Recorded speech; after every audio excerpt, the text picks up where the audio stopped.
Mjera qytetar, krerët e shtetit dhe të politikës si dhan lam të mirën e fundit i kryeministrit dhe liderit historik të socialistëve Fatos Nano. Homazhet bën bashk politikën majtas e djathtas, krerët e besimeve fetare e deri tek personalitetet nga rajoni, mes tyre Albin Kurti, zëvendës kryeministri i Maqedonisë Haxhia dhe kreu i BDI Ali Ahmeti, të cilët i dhan lam të mirën e fundit, njeriu që la gjurmë të thella në politikën shqiptare pas viteve 90. Mes lotëve dhe dhimbjes, bashortja Joana Nano foli për historinë e dashurisë, rolin e Nanos për Shqipërinë dhe burgosjen e tij me urdhër të Sali Berishës. Fatosi ishte në veritës ndaj banalitetit, servilizmit dhe pavësisë. Siç e ka thënë vetë, ai eci mes baltës së politikës pa u bërë pis prej saj. Fatosi nuk ishte një njeri i zakonshëm. Ai nuk bënte asgjë për gjysmë. As punën, as miqësinë, as dashurinë. Ai kishte një zemër të madhe. Një zemër që dinte të falte, të mirë kuptonte dhe të donte me gjithë qenien e tij.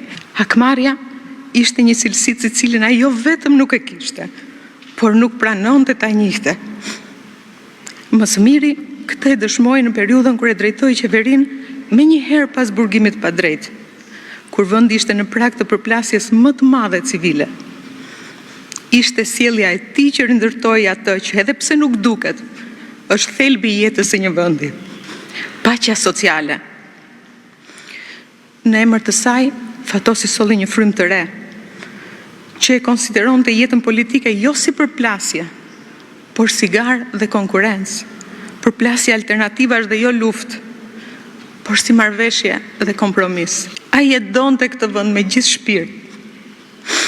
Dhe pavarësisht çmimit lart personal që ju desh të paguaj, nuk hoqi kurrë dorë nga përpjekja për ta parë Shqipërinë më të drejtë, më të begatë, më demokratike dhe mbi të gjitha, më njerëzore.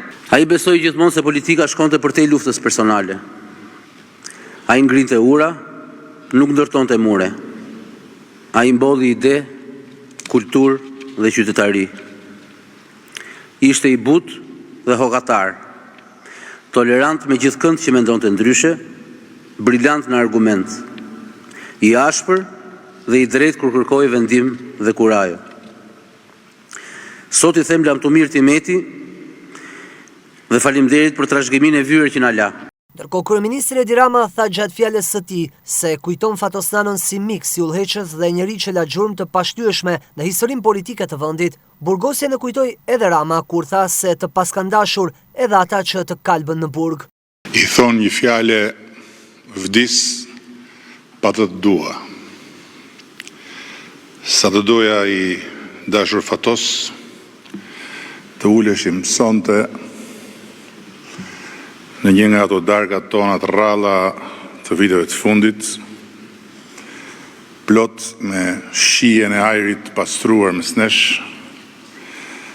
e t'i kalonim deri vonë në atë revistën tonë të ngjarjeve e të personazheve të ndryshëm, tërë që tha e që shkrua për ty, qysh se doli lajmi që këtë herë t'i ike për gjithnjë. Po sa të pas kanë dashur e të pas kanë admiruar mor burri dheut. Po dhe ata që se lanë shkop ndën rrota pa të vënë, dhe gurë në kuriz pa të hedhur, me zi që pas këshim pritur, të ta tregonin dashurin e adhurimin, sa po ta merrin vesh, që nuk do t'i hapësh më sytë.